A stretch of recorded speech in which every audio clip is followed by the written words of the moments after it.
queria trazer uma reflexão hoje e que o Espírito Santo de Deus nos conduza através da palavra de Deus nessa reflexão. Amém? Certeza. Do que a gente tem certeza hoje? A gente tem um bando de informação, um bando de coisas acontecendo e a verdade é que a gente não tem certeza das coisas. Não tem, a gente fica inseguro, sem saber o que está acontecendo, como deve agir, como deve fazer, todas as coisas, né? Olha só, a gente não tem certeza nem mesmo das coisas que só concernem a nós mesmos, né?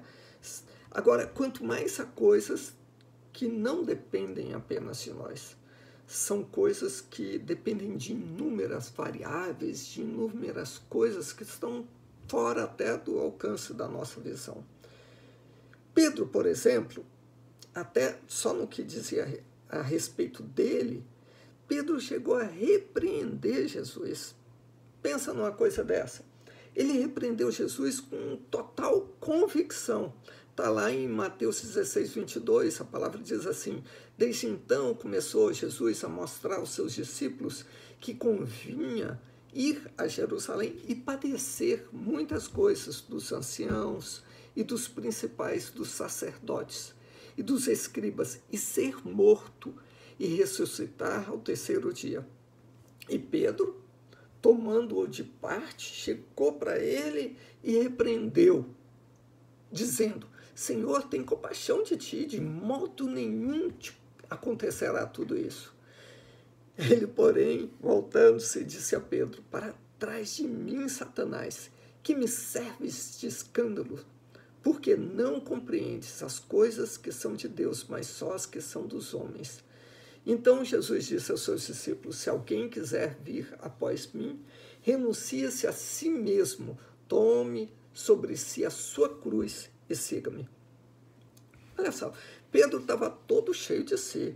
Poucos versículos antes, Jesus havia perguntado quem os discípulos achavam quem ele seria. E Pedro afirmou ser ele o Cristo. E Jesus encheu a sua bola, né?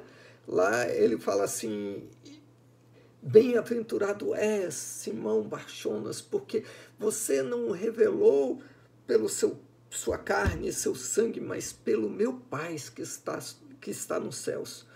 Pois também eu te digo, tu és Pedro, e sobre esta pedra, sobre essa verdade, edificarei a minha igreja, e as portas do inferno não prevalecerão contra ela.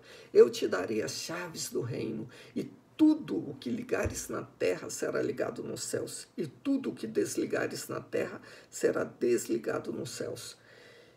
Então, ele estava com a bola cheia, mas a palavra lá em Provérbios 16, 18, diz o seguinte: a soberba precede a ruína, e a altivez do espírito precede a queda. Pedro percebeu isso claramente, né? Da pior forma possível, né? Sendo realmente confrontado com essa verdade. Ele estava cheio de soberba e por isso falou muita besteira. Nós vivemos hoje na era da informação. Nunca tivemos acesso a tanta informação. O problema é que informação é uma coisa, conhecimento é outra. A informação, para se tornar conhecimento, ela deve ser minerada, apurada, classificada, e só então, depois de separado qual é a informação que presta, que é verdadeira, que você a assimila e gera conhecimento. Uma biblioteca não faz do seu dono um sábio. Para que aquela biblioteca possa fazer alguém sábio, é preciso que ele adquira dela todo o conhecimento. Mesmo que essa biblioteca seja por maravilhosos livros. A informação está ali, mas ela só se torna conhecimento quando ela é processada internamente, cruzando, testando, praticando e transformando num outro conhecimento. Sócrates mesmo já afirmava que a sua sabedoria estava justamente no fato dele reconhecer que nada sabia. Olha só, Sócrates, Essa sabedoria humana, através de inferências humanas, ele chegou à conclusão disso. Em outras palavras, o que o sábio queria dizer, que Sócrates queria dizer, é que o sábio permanece humilde. E por isso ele empreende uma eterna busca pela verdade. Ele não se considera, com arrogância, dono da verdade. E aí, quando ele faz isso, ele para de aprender. Olha, eu já tenho a verdade, para que eu vou buscar mais? Para que eu vou inferir mais? Para que eu vou querer saber mais? Eu já tenho a verdade, já posso fazer tudo isso. E aí ele para de ser sábio, para de conseguir e perseguir a verdade. Mas por que se busca a verdade? Bom, para que possamos tomar decisões corretas, para que a gente possa viver uma vida melhor, para a gente possa sofrer menos e alcançar uma vida mais completa. Na verdade, no começo eu ia dizer para que nós possamos errar menos, mas deixa eu te dizer, errar não é ruim. Errar faz parte do processo. No processo de aprendizado tem o erro também. E o erro você aprende bastante. Lógico que você não precisa sair errando. Você pode aprender com o erro dos outros. E aí você avança cada vez mais. Mas Deus faz uso até do erro. Ele permite que nós erremos para que a gente avance, para que a gente continue nesse processo, para que a gente possa conhecer a verdade através dele. Mas nós cristãos sabemos que a verdade não é só um ponto de vista. A verdade é uma pessoa. Está lá na palavra de Deus. Em João 14,16, o próprio Jesus afirma: eu sou o caminho, a verdade e a vida. E ninguém vem ao Pai senão por mim. Porque o que verdadeiramente importa é estarmos junto com Deus. É estarmos ligados na videira verdadeira, né? Estarmos em Cristo. E nele a gente alcança todas essas coisas. A verdade está em Cristo, o Verbo que se fez carne, a palavra de Deus. A verdade está no Espírito Santo de Deus, que conhece os pensamentos de Deus. Precisamos sim buscar conhecimento, mas o conhecimento que, mesmo que não saibamos todas as coisas, nos conduz pelo caminho correto. Oséias 6,3 diz assim: então conheçamos e prossigamos em conhecer ao Senhor. A sua saída como a alva é certa, e ele a nós ele virá como a chuva seródia que chega à terra. Então, Deus traz esse conhecimento de uma forma tranquila, calma, trazendo vida. Ele faz a comparação desse conhecimento com uma chuva, porque a chuva naquele tempo, principalmente, representa a vida. Onde não havia chuva, não tinha vida. Então, esse conhecimento que Deus nos traz vem com refrigério, com tranquilidade, com uma chuva calma, chuva seródia, que traz vida, traz abundância, tá? É esse conhecimento que a gente deve perseguir. Salmo 119, 105 diz que lâmpada para os meus pés e luz para os meus caminhos, para o meu caminho, é a palavra de Deus, tá? A palavra de Deus é tudo isso. Nós somos falhos, mas Deus é perfeito. Isaías 55, a partir do versículo 6, diz assim: buscai o Senhor enquanto se pode achar, invocai-o enquanto está perto, deixe o ímpio o seu caminho e o homem maligno os seus pensamentos, e se converta ao Senhor, que se compadecerá dele. Torne para o nosso Deus, porque grandioso é em perdoar. Porque os meus pensamentos de Deus, não são os vossos pensamentos, não são os nossos pensamentos, nem os vossos caminhos, os seus caminhos, diz o Senhor. Porque assim como os céus são mais altos do que a terra, assim são os meus caminhos mais altos que os vossos caminhos, e os meus pensamentos mais altos que os vossos pensamentos. O bom é que, noutra passagem, em Jeremias 29, ele fala: eu é que sei que pensamentos tenho a vosso respeito, pensamentos de paz e não para o mal. Deus tem pensamentos de bem para nós. A palavra aqui em Isaías está falando, buscai o Senhor enquanto se pode achar. Lá em Jeremias 29 ele diz, então vocês me buscarão e me acharão quando me buscarem de todo o vosso coração. Olha, Isaías prossegue falando assim, porque assim como desce a chuva e a neve dos céus, e para lá não tornam, mas regam a terra e a fazem produzir e brotar e dar semente ao semeador e pão ao que come, assim será a minha palavra que sair da minha boca. Ela não voltará para mim vazia, antes fará o que me apraz e prosperará naquilo para quem a enviei. Essa palavra, essas promessas, Deus entregou para nós, para mim, para você, para que a gente possa vivê-la. Olha só o que Jesus falou lá, quando estava enchendo a bola de Pedro. Olha, você conhece uma verdade, você falou uma verdade. Pedro falou, tu és o Cristo. E Jesus falou, tudo o que você desligar na terra será desligado no céu, o que ligar na terra será ligado no céu. Então, há uma palavra que pode sair da sua boca, uma palavra de edificação. E é essa palavra que nos sustenta, essa palavra que nos leva adiante. Sempre com humildade, misericórdia e amor, porque foi isso que foi ensinado por Jesus. Não nos podemos nos transformar também em religiosos. Ficar aí, agora, arrotando, não, eu estou com Cristo e tal, eu estou com tudo, estou com a verdade. A verdade está em Cristo, não em você. Está em Cristo, está entendendo? Então, nele você avança, nele você completa. O Salmo 105:4 diz assim, buscai ao Senhor e a sua força, buscai a sua face continuamente. Então, busque a face do Senhor. Se você quer saber, se você quer ter uma verdade, é assim. Anda preocupado com o que vivemos nos dias de hoje? O que o Jesus ensinou no Sermão da Montanha?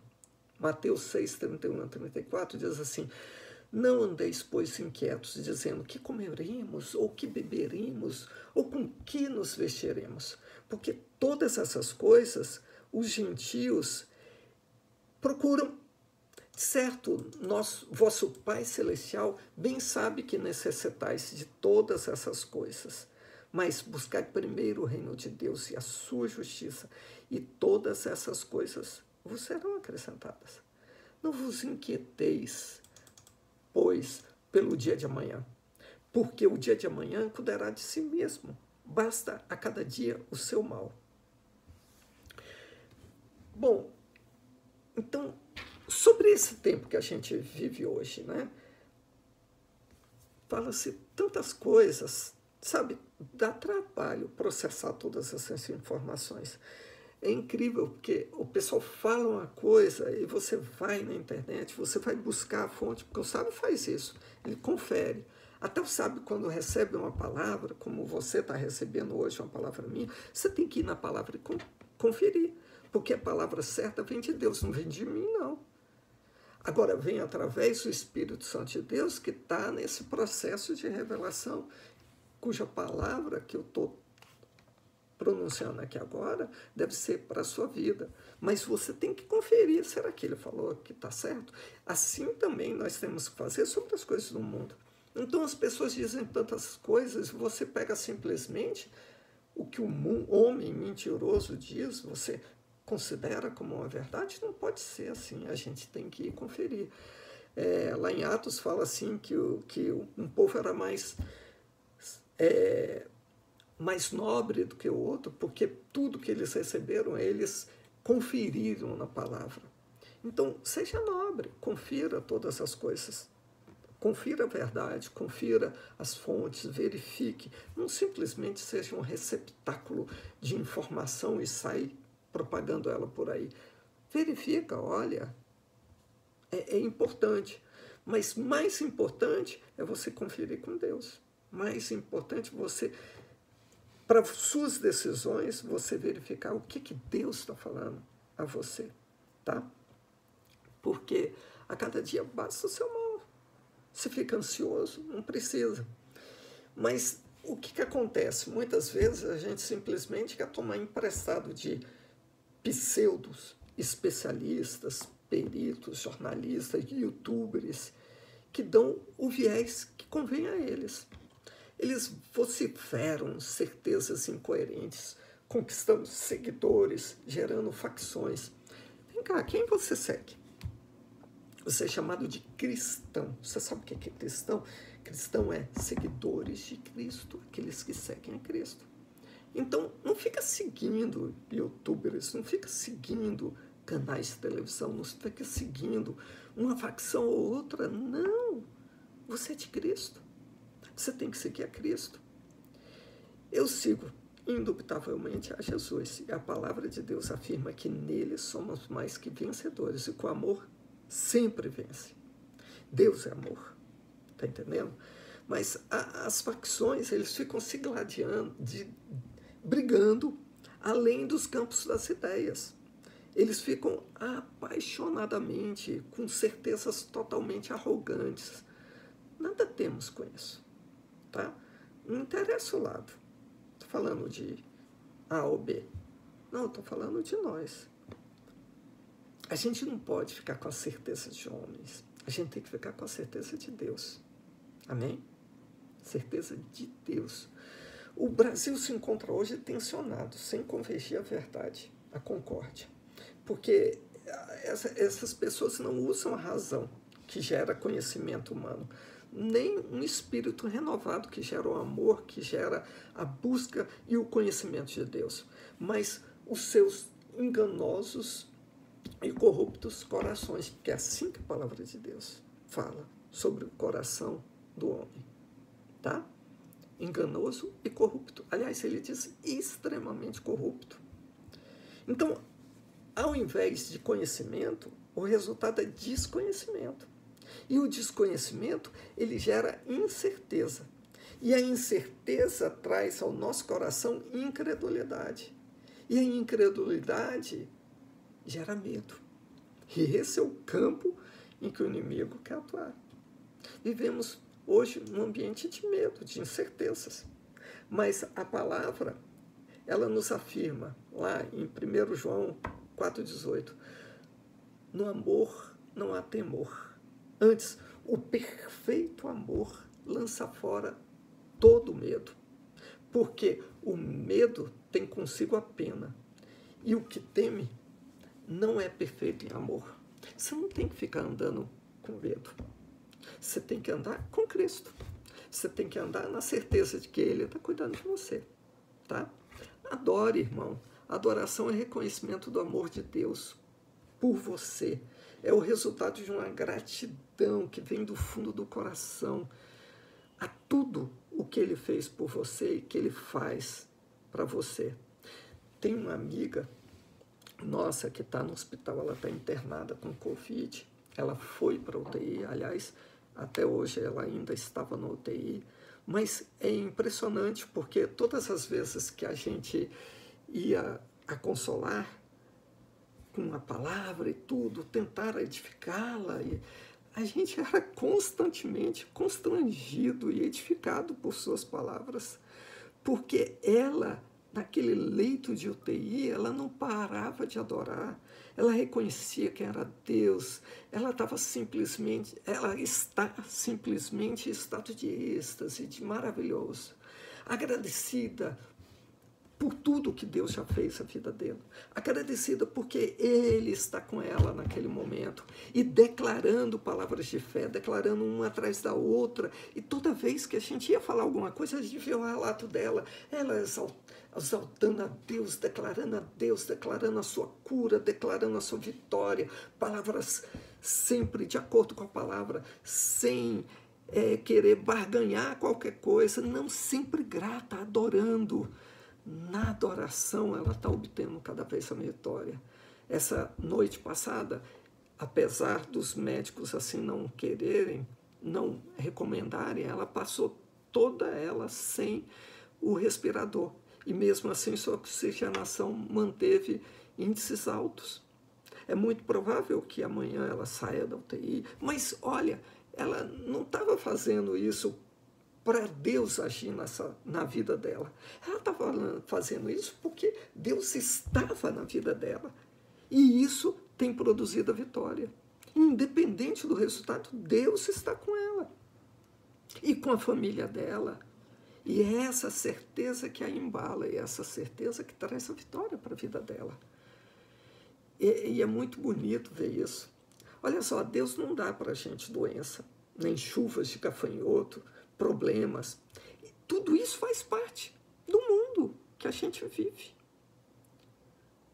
O mundo jaz no maligno. No mundo passaremos por aflições, mas tem de bom ânimo. Jesus disse, eu venci o mundo. Então, é assim que a nossa vida deve ser. Está entendendo? O que Deus dá para a gente é o amor dele. O único teste que Deus faz em nós é o teste da nossa fé. Nós só somos testados em nossa fé. Mais nada. Não vem falar que Deus traz um bando de coisa para que você... Não. Ele usa todas as coisas que existem para testar a sua fé. Só isso. Só isso. Como é que está sendo o teste da sua fé? Tiago 1 afirma o seguinte, que a prova da nossa fé opera a paciência. Tenha, porém, a paciência, a sua obra perfeita, para que sejais perfeitos e completos, sem faltar em coisa alguma.